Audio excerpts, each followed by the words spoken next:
الله الرحمن الرحيم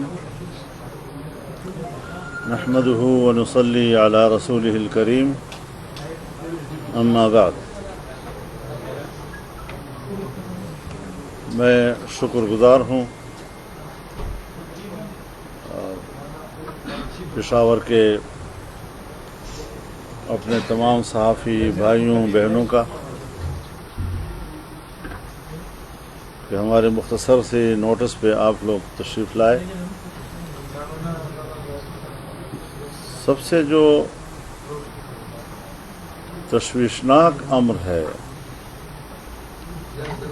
کہ وہ پاکستان جو اسلام کے نام پر بنا تھا اور جس کی شناخت اسلام ہے، اس ملک کو سیکولرائز کیا جا رہا ہے، اس کی اسلامی شناخت کو ختم کیا جا رہا ہے۔ اس سے قبل کچھ قانون سازیاں ہوئیں،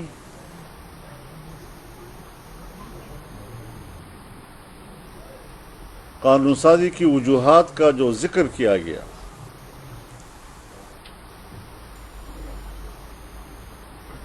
کبھی آئی ایم ایف کی تجاویز کو بنیاد بنایا گیا، کبھی ایف اے ٹی ایف کے دباؤ کو بنیاد بنایا گیا، اور آج اگر ایک نئی قانون سازی جو 18 سال سے کم عمر کے بچوں کی شادی پر پابندی کے حوالے سے ہے، اس میں بھی اقوام متحدہ کے کسی قرارداد کا حوالہ دے کر قانون سازی کی جا رہی ہے، جس کا صاف معنی یہ ہے کہ ہم ابھی نوآبادیاتی نظام سے نکلے نہیں ہیں، ہم ابھی بھی غلامی کے دور سے گزر رہے ہیں، اور دینی مدارس پر اگر دباؤ ہے، قانون سازی ہو جانے کے باوجود کبھی صدر مملکت اس پہ دستخط نہیں کرتے، کبھی نیا آرڈیننس آ جاتا ہے، پھر اس پر عمل درآمد نہیں ہوتا۔ آرڈیننس آیا، اسمبلی کا اجلاس بلایا گیا تو قانون سازی ضروری تھی، تو آرڈیننس کے میعاد میں اضافہ کر دیا گیا۔ اس طریقے سے بوجوہ اس ملک کے اسلامی شناخت کو ختم کیا جا رہا ہے، قرآن و سنت کے منافی قانون سازی ہو رہی ہے، جبکہ آئین پاکستان صراحت کے ساتھ کہتا ہے کہ قرآن و سنت کے متصادم کوئی قانون سازی نہیں ہوگی، اور ہر قانون سازی قرآن و سنت کے تابع ہوگی۔ تو اس ساری صورتحال میں ہمیں تشویش اس بات کا ہے کہ جہاں پاکستان ان حکمرانوں کی روش اور ان کی غلامانہ ذہنیت کی بنیاد پر اپنا اسلامی شناخت کھو رہا ہے، وہاں پر جمہوریت اپنا مقدمہ ہار رہا ہے، اور پاکستان میں جو مسلح گروہ جو موقف لے کر اٹھے ہیں کہ پارلیمنٹ سے کسی خیر کی توقع نہیں ہے، اور وہ بندوق ہی کو اپنا راستہ سمجھتے ہیں، اس سے ان کے بیانیے کو تقویت ملتی ہے۔ تو ایک طرف حکومت ان کے خلاف آپریشنز بھی کرتی ہے، اور دوسری طرف ایسے اقدامات کر رہی ہے کہ جس سے ان کے بیانیے کو تقویت ملتی ہے۔ کیوں اس تضاد کا شکار ہے حکومت؟ اور تعجب کی بات یہ ہے کہ یہ عجیب پاکستان ہے، اسلامی پاکستان، کہ جہاں پر جنرل مشرف کے زمانے میں حقوق نسوان کے حوالے سے ایک آئینی ترمیم لائی گئی، جس میں زنا بالرضا کے لیے راستے کھولے گئے اور اس کو جرم کے زمرے سے نکال دیا گیا، اس کو گناہ کے زمرے سے نکال دیا گیا، اور آج 18 سال کی عمر سے کم کے بچوں کی نکاح پر پابندی کے خلاصہ یہ نکلتا ہے کہ پاکستان میں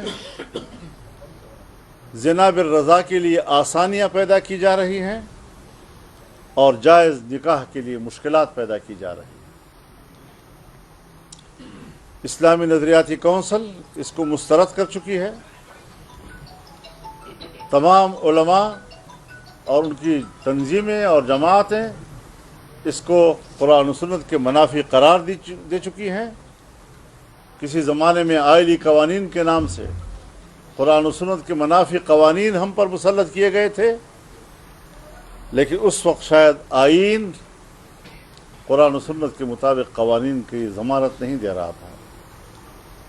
آج آئینی ضمانت کے باوجود آئین کو پامال کیا جا رہا ہے۔ یہ اقدامات کیوں ہو رہے ہیں؟ کس بنیاد پر ہو رہے ہیں؟ تو ہم آج اس قسم کے اقدامات کو مسترد بھی کرتے ہیں اور اس کے خلاف عملی اقدامات کی طرف بھی جائیں گے۔ ہم مختلف صوبوں میں جلسے منعقد کریں گے۔ ان جلسوں کا مقصد اب صرف ایک موضوع نہیں ہوگا، جیسے ہم مسجد اقصی کی آزادی کے حوالے سے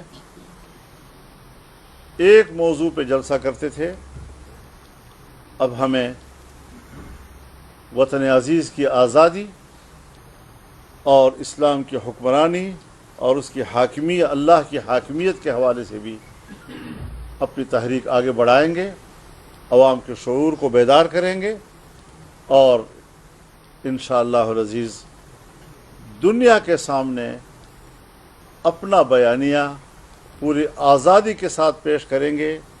اسلام دنیا کے ساتھ مل کر چلنے والا دین ہے، اسلام دنیا کے ساتھ تصادم والا دین نہیں ہے۔ اسلام کی اس لچک کو، اسلام کی اس اعتدال کو استعمال میں لایا جا سکتا ہے، دنیا کے لیے مفید بنایا جا سکتا ہے، لیکن بدقسمتی یہ ہے کہ مسلمان حکمران اسلام کی تشریح کرنے سے خاموش اور غیر مسلم دنیا ہمیں اسلام کا تعارف کرا رہی ہے، اور اس نے ہی ہمارے اسلام کے حدود کا تعین کرنا ہے۔ کس قدر موت کا مقام ہے کہ کیا امت مسلمہ آج اس مقام پر پہنچ گئی ہے۔ سو اس حوالے سے جمعیت علماء اسلام کا موقف بڑا واضح ہے اور ہم اس ساری صورتحال کو نظر میں رکھے ہوئے ہیں اور اسی حوالے سے انشاءاللہ ہم آگے بڑھیں گے۔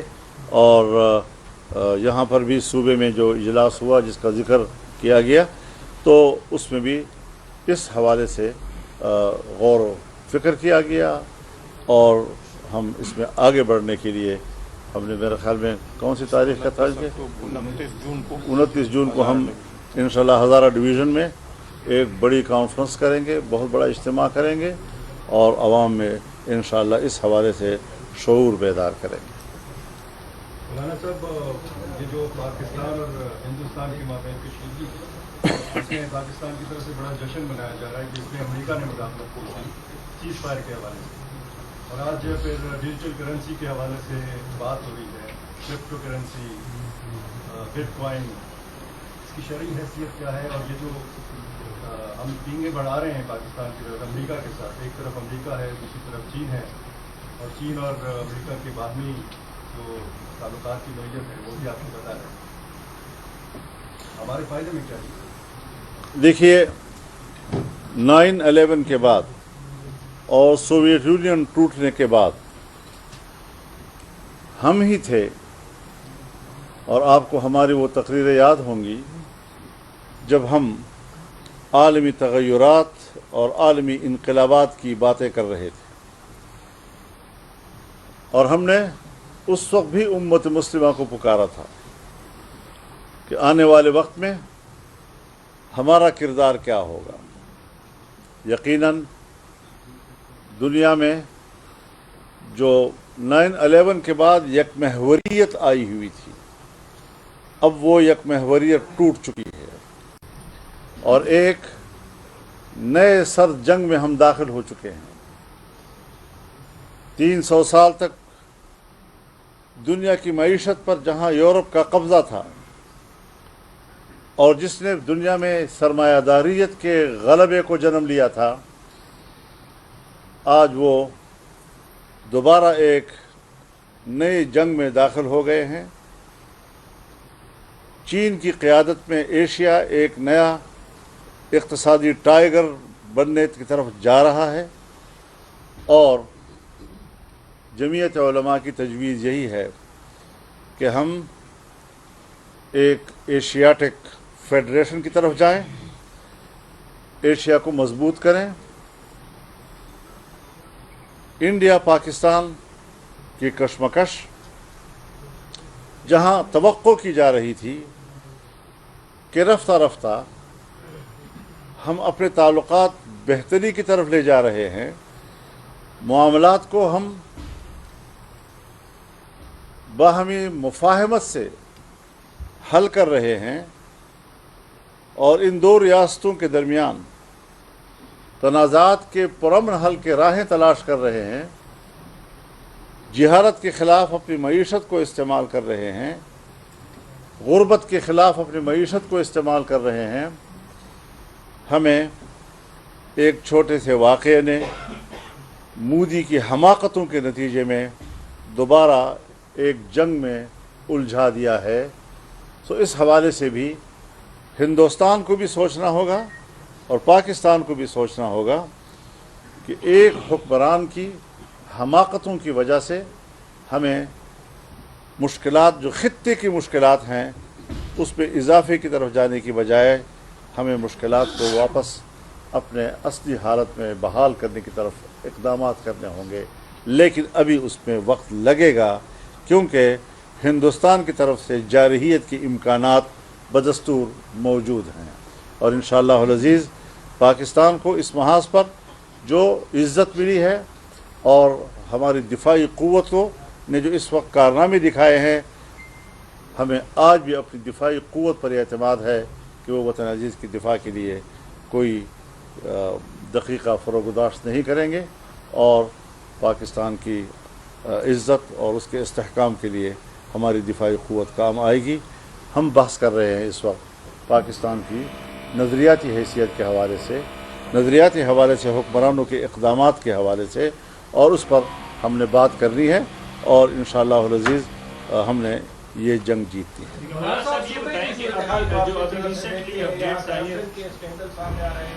हुक्मरान जमात के हवाले से हुक्मरान जमात आपस में एक दूसरे की बात इस सूरत हाल। मौलाना साहब, इसके साथ एक क्वेश्चन और भी ऐड ले लें।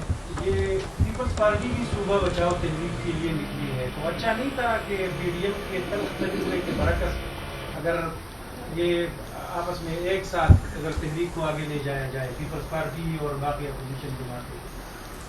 पीपल्स पार्टी ने क्या किया है? सूबा बचाओ तहरीक के लिए निकली है।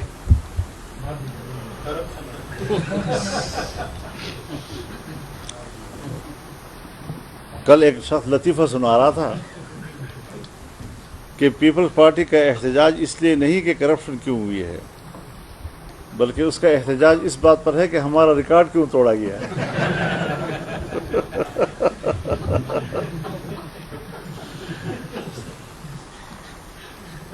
तो बात बुनियादी ये है, और ये एहतजाज भी इनके सामने है जी कि किस किस्म का एहतजाज था।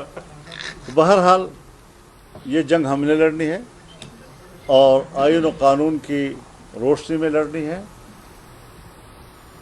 इस हवाले से जो भी सूरत हाल मंजर आम पर आई है, सूबे के असम्बली के अंदर से ये आवाज़ उठी है। ये नहीं कि किसी हिज़्ब इख्तलाफ की जमात ने इस हवाले से कोई बात की है, बल्कि स्पीकर कौमी असम्बली ने बड़ी सराहत व वजाहत के साथ, सूबाई असम्बली के स्पीकर साहब ने बड़ी सराहत व वजाहत के साथ इस सारी सूरत हाल का तफसील बयान किया है और 40 अरब के करप्शन से आगे वो कहते हैं कि इसकी तादाद वो 200 अरब से भी बढ़ सकती है। अब जाहिर है कि ये एक ऐसा मामला है कि अगर हम कहें कि इसकी तहकीक की जानी चाहिए तो उसूलन तो यही बनता है कि इसकी तहकीक होनी चाहिए, अदालती सतह पर इसकी तहकीक होनी चाहिए। लेकिन दूसरी तरफ इसकी तस्दीक इस तरह भी सामने आ रही है कि 20 अरब रुपए वो रिकवर भी कर लिए गए हैं। अगर 40 अरब में 20 सिर्फ कोहिस्तान के करप्शन में 20 अरब वापस भी करा दिए गए हैं तो ये सारी सूरत हाल इस बहुत बड़े स्कैंडल या इस बहुत बड़े करप्शन की तरफ उसकी तस्दीक के इशारे कर रहे हैं।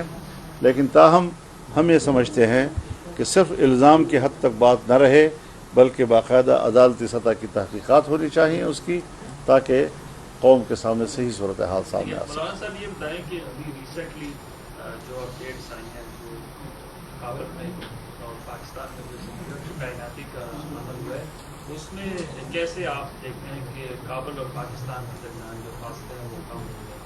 दूसरा ये कि जब भी हम देखते हैं कि आप मैदान में आते हैं तो DUI को टारगेट किया जाता है। हम देख रहे हैं कि पहले भी कुछ दिन पहले भी पेशावर में जो सुसाइड अटैक हुआ था तो उसमें ये बात सामने आई थी कि वो आपके जलसे को टारगेट करने के लिए वो सुसाइड नंबर आया। तो कौन सी ताकतें हैं आपको टारगेट कर रही है? मेरे हम कोई नया सवाल करें, इसमें तो हम पुराने हो गए हैं। दाढ़ियाँ सफ़ेद हो गई हैं। पाकिस्तान वाली से कम उम्र शादी से मुताले की तहरीक आप शुरू कर रहे हैं। इस्लामी नजरियाती कौंसिल ने भी फैसला दिया है। कुरान और सुन्नत की रोशनी में कितना उम्र है फीमेल के लिए और मेल के लिए? इसके साथ मेल और फीमेल के लिए कोई उम्र की कैद नहीं है, बुलूगत है। बुलूगत तो वो बुलूगत 12 साल में आती है, 10 साल में आती है, 13 साल में आती है, 14 साल में आती है, 15 साल में आती है। और अगर कमसीने में उनके वालिदैन निकाह कर दें तो फिर उसको ख़ियार बुलूग हासिल है। बालिग होने के बाद उसको इख्तियार होगा कि वो उस निकाह को कबूल करता है या नहीं करता। ये काबुल और पाकिस्तान के दरमियान जहाँ तक काबुल अफ़गानिस्तान की बात है हज़रत, ये मसनूई किस्म की एक जैसे तंग नज़री के नतीजे में कुछ वाक़यात ऐसे हुए कि जिसमें दोनों तरफ को मोरद इल्ज़ाम ठहराया जा सकता है कि जहाँ ज़िम्मेदार रियासतों को बहुत बड़े तहम्मुल का मुज़ाहरा करना होता है हम वो नहीं कर पा सके, जबकि इलेक्शन से पहले ये सारी चीज़ें इसकी बुनियादें हमने रख दी थी और तमाम शोबों में बाहमी ताउन के रास्तों पे इत्तेफाक कर लिया था हमने। उसकी पैरवी क्यों नहीं की जा सकी और क्यों हमने उन कामयाबियों को कामयाब नताइज तक नहीं पहुंचाया, ये सारी चीज़ें अपनी जगह पर सवालात हैं। लेकिन अगर अब कुछ मामलात आगे बढ़े हैं, यानी अगर सीपैक को एक्सटेंड किया गया है अफ़गानिस्तान की तरफ, तो ये मज़ीद आगे वस्त एशिया तक भी जा सकेगा, इसको ईरान तक भी एक्सटेंड किया जा सकेगा और ख़ित्ते में पाकिस्तान और दूसरे ममालिक एक दूसरे के साथ मफादात के एतबार से, इक़्तिसाद के एतबार से, अवाम के बाहमी फलाह बहबूद के एतबार से एक एंगेजमेंट हो जाएगी उनकी और एक दूसरे से वाबस्ता हो जाएंगे। और फिर अभी हम अपने जो सफारत खाने हैं उनको भी अब अपग्रेड कर रहे हैं, नाज़िमुल उमूर से आगे अब सफ़ीर के मनसब की तरफ उनको ले जा रहे हैं। उनका जो यहाँ पर नाज़िमुल उमूर है वो भी सफ़ीर के ओहदे पे चला जाएगा और काबुल में जो हमारा नाज़िमुल उमूर है वो भी सफ़ीर के ओहदे पे चला जाएगा।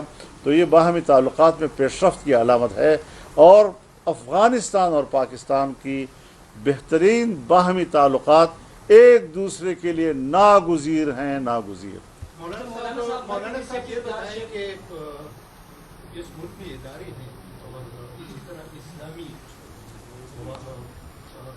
इस्लाम के साथ अगर कोई इस तरह शादी होती है, जो भी बात होती है, इस्लामी नजरिया की कौन सा है? और अक्सर आप लोग भी मुतालबा करते हैं कि इस्लामी नजरिया की कौन सा के पास क्या है और ये कबूली की शादी की दिल के बारे में भी कहा जा रहा है। तो वो इस्लामी नजरिया की कौन सा के पास जब देखते हैं और जब इस तरह की इदारे वो फैसले करते हैं तो फिर एहतजाज देखिए काउंसिल तो एक इदारा है, उसने एक राय दे दी और उस राय में उन्होंने सराहत के साथ इस कानून को खिलाफ शरीयत करार दिया है। लेकिन ये सारा इक़दाम इस्लामी नज़रियाती काउंसिल ने अज़ खुद किया है या उनके अरकान की तहरीक पे किया है। असम्बली उस वक्त कानून साजी नहीं कर सकती जिस वक्त पार्लियामेंट की 22% अरकान किसी मसले को इस्लामी नज़रियाती काउंसिल की तरफ ले जाने का वोट ना करें। पहले ये तादाद ग़ालिबन 50% के करीब थी या 40% के दरमियान थी और अब वो नीचे 20-22% पे आ गई है। तो उसका एक प्रोसीजर है ज़रूर अपनी जगह पर, लेकिन हमने सिर्फ प्रोसीजर को देखना है या ये कि हम खुद भी मुसलमान हैं और हमारा एक इस्लामी अक़ीदा और नज़रिया हमें क्या कहता है और उस हवाले से इस्लाम हमारी क्या रहनुमाई करता है। हम वहाँ अंधे क्यों हो जाते हैं, हमारे आंखों पर पर्दे क्यों आ जाते हैं, और सिर्फ इस बुनियाद पर कि हमने मगरबी दुनिया की पैरवी करनी है, उनको राज़ी रखना है। उनको राज़ी रखने में हमारे इक़्तिदार के इम्कानात पोशीदा हैं, तो आखिरत में अल्लाह के सामने भी पेश होना है या नहीं होना चाहिए। तो ये हुक्मरान हज़रत अल्लाह का जुर्म कर रहे हैं, ये मुजरिम हैं, कौम की भी मुजरिम है, आइन की भी मुजरिम है, कुरान और सुन्नत की भी मुजरिम है। ये बताएं कि सुप्रीम कोर्ट में मखसूस नशिस्तों का मसला ज़ेर समाअत है। जजेस ने ये रिमार्क्स किए हैं कि ये जमात की नुमाइंदगी नहीं है पार्लियामेंट में, उसको मखसूस नशिस्तें क्यों दी जाए। इस मसले को आप किस तरह देखते हैं? देखिए कोर्ट जो फैसला करेगी उसका इंतज़ार करेंगे। अब जब तक मसला सब जुडिस है तो हम क्या कह सकते हैं। सवाल ये है कि पहले भी आपने सूबे की सिक्योरिटी के हवाले से बात की है, लेकिन एक दफ़ा फिर आपकी तवज्जो है वो मजबूर कराना चाह रहा हूँ कि खैबर पख्तूनख्वा और खासतौर पर जो जम मसला है वहाँ पर सिक्योरिटी सूरत हाल खराब है। आज भी जो है दरा दमशेर में घर के अंदर ब्लास्ट में जिसमें 2 अफराद जो है वो जाम बख्श हुए, ड्रोन अटैक्स वहाँ पर हो रहे हैं, एक खेल के मैदान के ऊपर भी गुज़श्ता हुआ। इसी तरह खैबर के वादी नीरा में भी जो है मुबैना तौर पर यह बात सामने आई है कि लोगों को नकल मकानी की तरफ जो है वो कहा जा रहा है। तो इस पर आप क्या कहेंगे? तो ये बात तो हज़रत आज की नहीं है, इस कर्ब से तो मेरे ख्याल में गुज़श्ता 30-40 सालों से हमारा सूबा जो है वो गुज़र रहा है और आम आदमी इस सारी सूरत हाल को बर्दाश्त कर रहा है। तो इस सारी सूरत हाल में अब तो पहले तो पाकिस्तान के उलमा का फतवा था कि यहाँ पर दीनी मकासद के लिए मुसल्लह जंग उसकी कोई शरई हैसियत नहीं है। अब तो अफ़गानिस्तान के सिर्फ उलमा ने फतवा नहीं दिया बल्कि उस फतवे को अमारत इस्लामिया ने सरकारी तौर पर उसका ऐलान कर दिया है। तो इस हवाले से जमीयत उलमाए इस्लाम भी ख़ुद को उलमाए किराम की इस राय का पाबंद समझती है और मुसल्लह ग्रुपों को भी इस हवाले से उलमाए किराम की आरा और दोनों रियासतों के उलमा की आरा का एहतराम करना चाहिए। मौलाना साहब बताएं कि 2013 में ये बिल जो आप बात कर रहे हैं ये सिंध असम्बली में पास किया गया है। रिसेंटली ये पंजाब असम्बली में भी पेश हुआ है और अभी नेशनल वुमेन कमीशन इस पर बात कर रही है और सदर पाकिस्तान ने इस पर दस्तखत किया है। तो ये पीपल पार्टी का शुरू से ये इरादा है कि ये बिल हम पास करेंगे? देखिए पीपल्स पार्टी की बात तो समझ में आती है कि वो अपना सेकुलर जो चेहरा है वो ज़्यादा वाज़ेह दिखाए ताकि वो बस ऐसी ज़बान के मुसलमान तो नज़र आएँ, लेकिन उसके अलावा लेकिन मुस्लिम लीग तो अपने आप को कहते हैं कि हम तो पाबंद 100 मसालात हैं और उसके बावजूद वो सिर्फ इक़्तिदार के बचाव के लिए उनके दबाव में आकर इस किस्म के क़वानीन नाफिज करती है। एक दफ़ा उन्होंने सिंध में कानून पास किया कि जी पता नहीं कितने सालों के कम कोई मुसलमान नहीं किया जा सकेगा जी। अब अजीब बात यह है कि आसिफ अली, इमदाद अली, हाकिम अली, कासिम अली, सारे सिंध जो है अली अली अली अली अली अली से भरा हुआ है जी। और उनको ये पता नहीं है कि हज़रत अली रज़ी अल्लाह तआला अन्हु करमल्लाहु वजह वो किस उम्र में मुसलमान हुए थे और उनके इस्लाम को कबूल किया गया था। फिर अगर रसूलुल्लाह सल्लल्लाहु अलैहि वसल्लम का निकाह होता है, रुखसती होती है, हज़रत आयशा रज़ियल्लाहु ताला अन्हा की एक मिसाल मौजूद है जिस पर अहले सुन्नत वल जमात का इत्तिफाक है, और वो आपकी सबसे महबूबा जी। तो उस हवाले से हम अपनी तरफ से कैसे क़वानीन बना सकते हैं? लिहाजा रुखसती के वक्त के लिए ये तो तय है कि बुलूग होना चाहिए, लेकिन मुख्तलिफ दुनिया के मौसमों के मुताबिक हर इलाके के लोगों के मुद्दत बुलूग के अपनी अपनी उम्र होती है, उसमें तफावत भी आता है, आगे पीछे भी हो जाते हैं। तो एक चीज़ शरई तौर पर जायज़ है, आपने उसको जुर्म करार दे दिया, आपने उस पर सज़ा लगा दी, जुर्माने लगा दिए, 7 साल की कैद लगा दी, और जब ज़िना बिर रज़ा का सवाल आता है तो वहाँ पर आप प्रोसीजर को भी मुश्किल बनाते हैं, कवानीन में भी तब्दीली करते हैं। ये कैसा इस्लामी पाकिस्तान है कि जिसमें ज़िना के लिए तो रास्ते खोले जा रहे हों और सहूलत पैदा की जा रही हो और शरई निकाह के लिए मुश्किलात पैदा की जा रही हो? सवाल तो ये है। मौलाना साहब ये बताइए कि हमारे रिसेक्ट के खिलाफ जो है शेख वकास साहब, उनका ये कहना है कि हमारे शो मौलाना साहब तहफ़्फ़ुज़ात डी खान के हवाले से सीएम साहब के वो दूर कर दिए हैं, फिर भी मौलाना साहब को इत्तेहाद के लिए आगे नहीं बढ़ रहे, क्या वजह है? ज़रा पहले इस सवाल समझ लो पहले, फिर उसके बाद जवाब बाद में तलाश किया करो। सवाल ही ठीक नहीं है आपका। मिसाल के तौर पे कोई पाकिस्तान पीपल्स पार्टी के बारे में बात करते थे कि करप्शन की हुकूमत में हो रही है, लेकिन पीपल्स पार्टी की किसी बंदे ने खुद नहीं कहा कि हाँ ये करप्शन हो रही है हमारी हुकूमत। अभी पहली बार जैसे कि आपने कहा है कि स्पीकर एक अहम मोहदे पर बैठा हुआ शख्स वो कह रहे हैं कि इतना करप्शन जो है इस सूबे में हुई है, तो आप क्या समझते हैं इस सूबे के और उनकी इदारे ये क्यों? इस सूबे में करप्शन उस वक्त तक ख़त्म नहीं हो सकती जब तक कि यहाँ जमीयत उलमा इस्लाम की हुकूमत नहीं होगी। हमने पहले भी साबित करके दिखाया है कि करप्शन कैसे ख़त्म की जाती है, और अब भी साबित करके दिखाएंगे। ये ठीक है कि एस्टेब्लिशमेंट ने हमारी किरदार कुशियाँ की हैं, लेकिन क्या कोई आज तक एक FIR भी दर्ज हो सका है? ऐसी इल्ज़ाम तराशियाँ कि जिस पर हमें अब आज भी जेलों में होना चाहिए था, लेकिन इतनी जुर्रत तक नहीं हो सकी कि कोई एक छोटा सा FIR आज तक दर्ज किया जा सके। तो किरदार कुशियों का मामला चलता रहता है, ये बात नहीं है असल बात। लेकिन अमली तौर पर क्या होता है, मैं ये नहीं कहता कि MMA की हुकूमत में करप्शन 100% ख़त्म हो गई थी, लेकिन पर्दे के पीछे चली गई थी, उसको हर सतह पर जुर्म तस्वर किया गया था, और आज मेज़ पर आमने सामने बैठकर पहले लेना देना तय होता है, उसके बाद फिर मसाइल का हल होता है। तो ये चीज़ें जो हैं यहाँ पर तो नज़रियात, दियानत, अमानत, इसकी जंग नहीं है, यहाँ पर जंग है अथॉरिटी की कि मेरे पास अथॉरिटी होनी चाहिए। तो जितना कमज़ोर इंसान होगा, जितना करप्ट इंसान होगा, जितना अखलाकी तौर पर गिया हुआ इंसान होगा, उसको लाकर आपके सरों पर बिठाएंगे ताकि उनकी कमज़ोरियों को इस्तेमाल करके उनको अपने अथॉरिटी के मुताबिक इस्तेमाल कर सकें। तो जंग अथॉरिटी की है, नज़रियात की नहीं है, अखलाकियात की नहीं है, और अमानत व दियानत की नहीं है।